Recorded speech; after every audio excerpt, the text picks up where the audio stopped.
Fala, povo de Deus, 20º dia da nossa série A Vida de Davi, 2 Samuel, capítulo 20. E agora vamos ler sobre a rebelião de Seba ou Sebá contra Davi.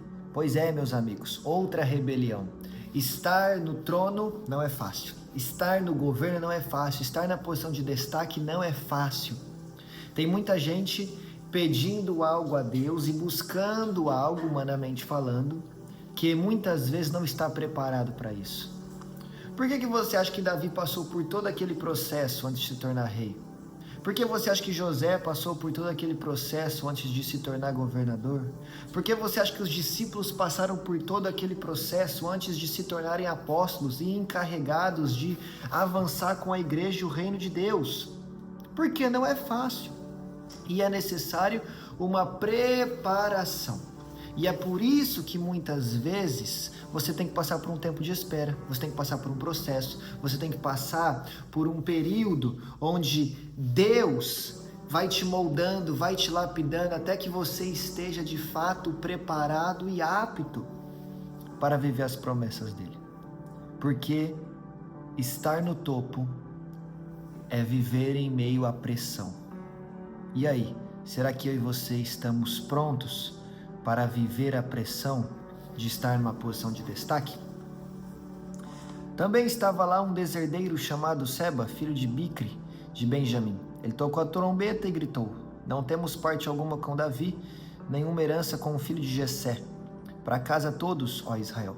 Então todos os de Israel abandonaram Davi para seguir Seba, filho de Bicri.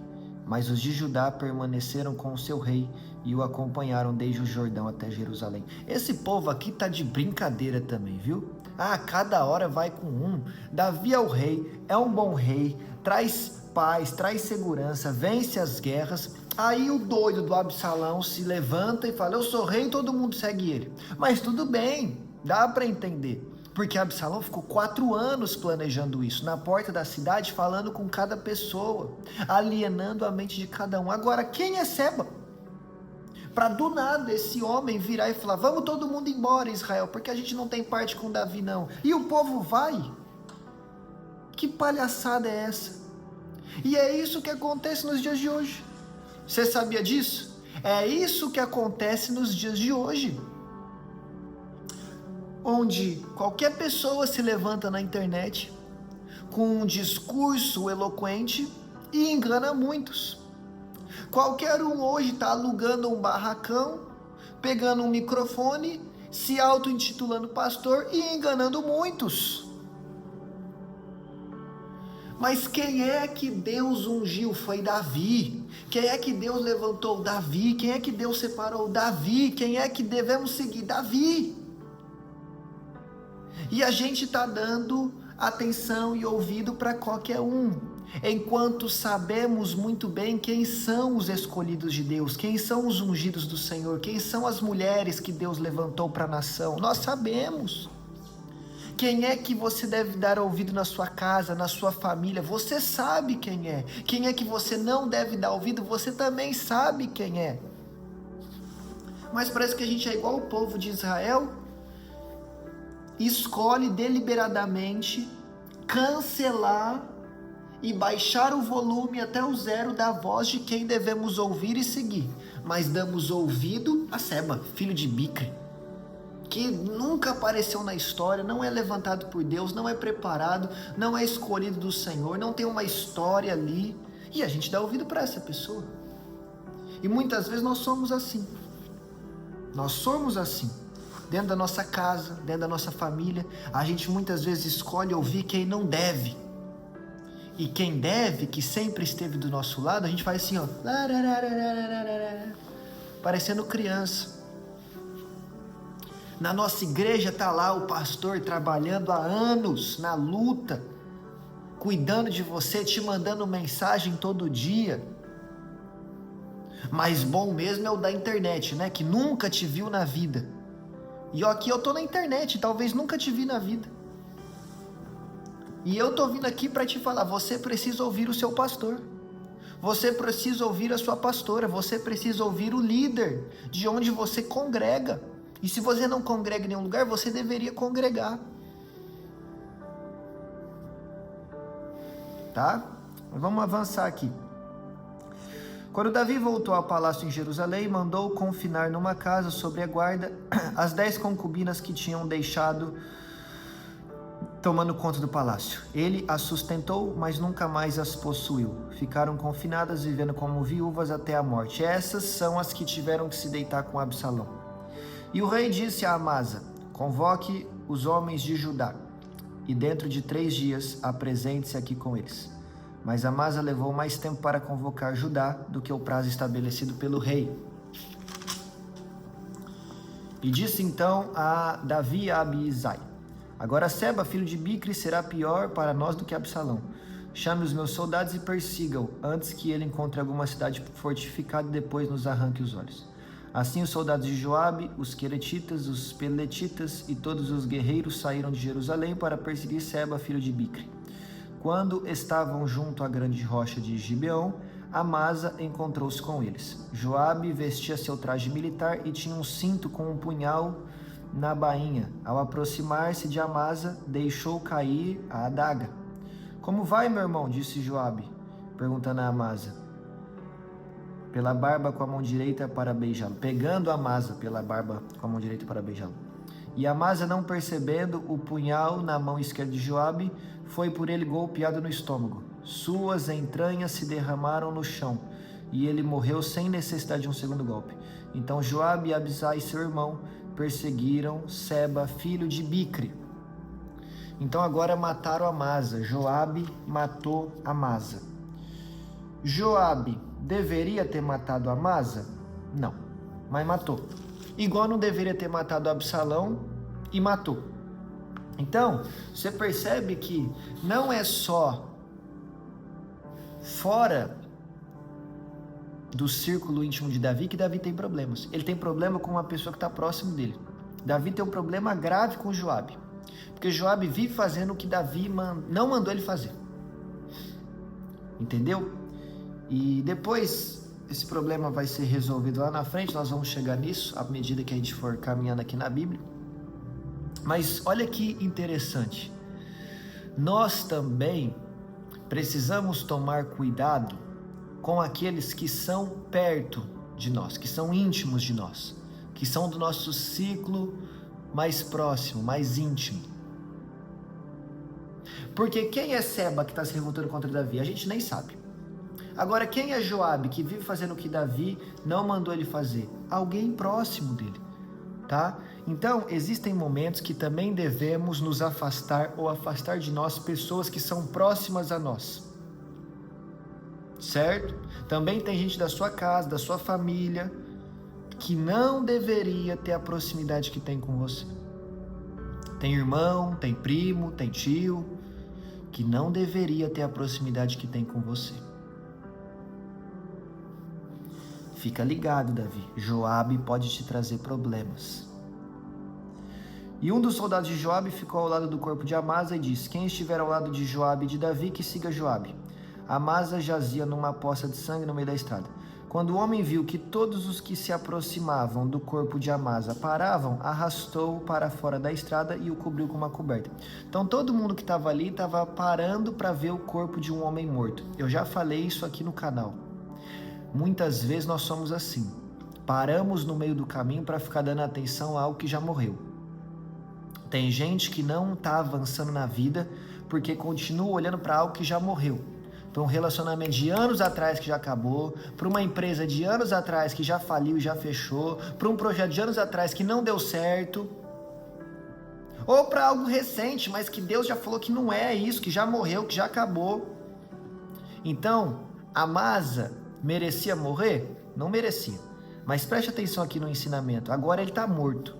E as pessoas estão parando na caminhada para olhar para um corpo morto. Nós não podemos parar na caminhada para ficar olhando aquilo que já morreu. Nós precisamos avançar, porque há uma vida para vivermos. Tem gente que infelizmente passou pelo luto agora, dentro da sua casa, dentro da sua família.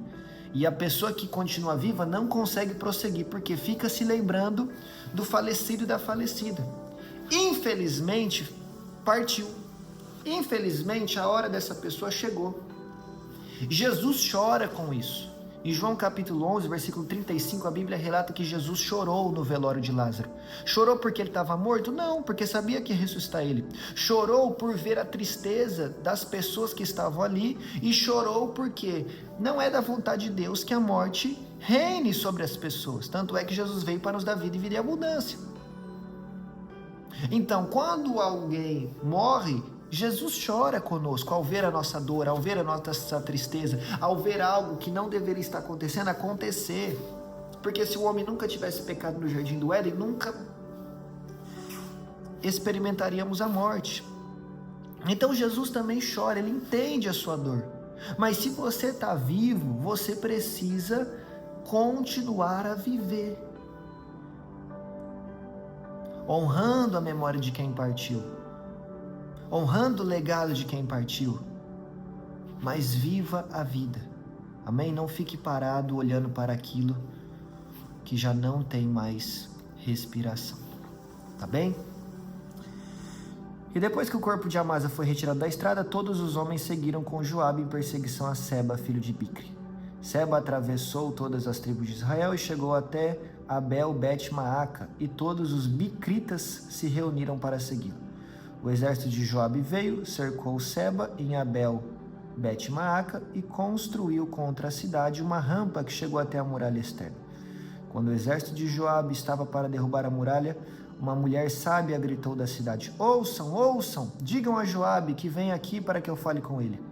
Quando ele se aproximou, a mulher perguntou: tu és Joabe? Ele respondeu: sim. Ela disse: ouve o que tua serva tem para dizer. Estou pronto, disse ele. Pode dizer. E ela prosseguiu: antigamente se dizia, peça conselho na cidade de Abel, e isso resolvia a questão. Nós somos pacíficos e fiéis em Israel. Tu procuras destruir uma cidade que é a mãe Israel. Por que queres arruinar a herança? Então, aquela cidade é conhecida por ter pessoas sábias e por ser uma cidade fiel e pacífica. Então, agora, uma mulher sábia vai até o comandante Joabe e fala: por que você está querendo destruir a cidade? Eu tenho certeza que podemos chegar a outra resolução, ao invés de matar todo mundo aqui. Olha aí, ó, pessoa sábia tenta evitar a briga, tenta evitar o conflito, tenta evitar a morte, tenta evitar a guerra. Paulo falou: procurem viver em paz com todos. Conselho sábio e frieza pode salvar uma cidade toda. E ela vai salvar a cidade toda, a gente já vai ver. Mas a questão é, se ela não age, a cidade toda morre, tá? Na sua falta de ação, pessoas podem estar morrendo. Na sua falta de ação, um ministério pode estar morrendo. Na sua falta de ação, uma empresa pode estar morrendo. Na sua falta de ação, um relacionamento pode estar morrendo. Na sua falta de ação, alguma coisa ao seu redor pode estar morrendo. Então, seja frio, respire fundo, controle as emoções e haja de maneira sábia. Pelo amor de Deus, haja. Ah, não tem o que eu fazer, então ora. Orar também é agir. Oração, orar mais ação, tá? Mas não fica sem fazer nada, olhando para o teto. Você tem que agir. Respondeu Joabe: longe de mim uma coisa dessa. Longe de mim arruinar e destruir essa cidade. Não é esse o problema, mas um homem chamado Seba, filho de Bicri, dos montes de Efraim, rebelou-se contra o rei Davi. Entregue-me esse homem e iremos embora. A mulher disse a Joabe: a cabeça dele será jogada do alto da montanha. Então a mulher foi falar com todo o povo e, dando o seu sábio conselho, eles cortaram a cabeça de Seba, filho de Bicri, e a jogaram para Joabe. Ele tocou a trombeta e os seus homens se dispersaram. Abandonaram o cerco da cidade e cada um voltou para sua casa. E Joabe voltou ao rei em Jerusalém. Joabe comandava todo o exército de Israel. Benaia, filho de Joaida, comandava os queretitas e os peletitas. Adonirão era chefe do trabalho forçado. Josafá, filho de Ailude, era arquivista real. Seva era secretário. Zadok e Abiatar eram sacerdotes. E Ira de Jair era sacerdote de Davi. Então o problema foi resolvido como? Com o povo da cidade de Abel cortando a cabeça de Seba e jogando por cima da muralha. Então eu não estou falando para você cortar a cabeça de ninguém, pelo amor de Deus. Mas eu estou falando para você cortar pela raiz o mal. Cortar pela raiz conexões, relacionamentos, conversas, situações que vem trazendo mal para dentro da sua cidade, que vem trazendo mal para dentro da sua casa, que vem trazendo mal para dentro de você. Você tem que cortar pela raiz, porque se você não fizer isso, a cidade vai ruir, a muralha vai ser derrubada, os cidadãos da cidade vão pagar um alto preço. Tem coisa que, se você não cortar pela raiz, pessoas que você ama irão sofrer e a culpa vai ser sua. Não vai ser de Deus, não vai ser do diabo, vai ser sua, que não cortou o mal pela raiz. Então, existem pessoas que estão colhendo frutas podres da árvore. E aí estão querendo cortar esses frutos podres. Mas adivinha, continua nascendo mais fruto podre, mais fruto podre. Porque o problema não é o fruto é só a consequência. O problema está na raiz da árvore, que está doente. E se você não cortar a árvore doente pela raiz, só vai continuar a nascer frutos ruins, tá? Então você precisa ser frio e sábio e analisar cada situação separadamente e identificar o que é apenas um fruto ruim, a árvore precisa ser podada, ou o que é uma raiz doente e a raiz precisa ser cortada. E fazendo assim, organizar a sua vida para que haja resolução dos seus problemas. Amém? Esse é o 2 Samuel capítulo 20. Um beijo no seu coração, como de costume, e eu te espero aqui amanhã no capítulo 21.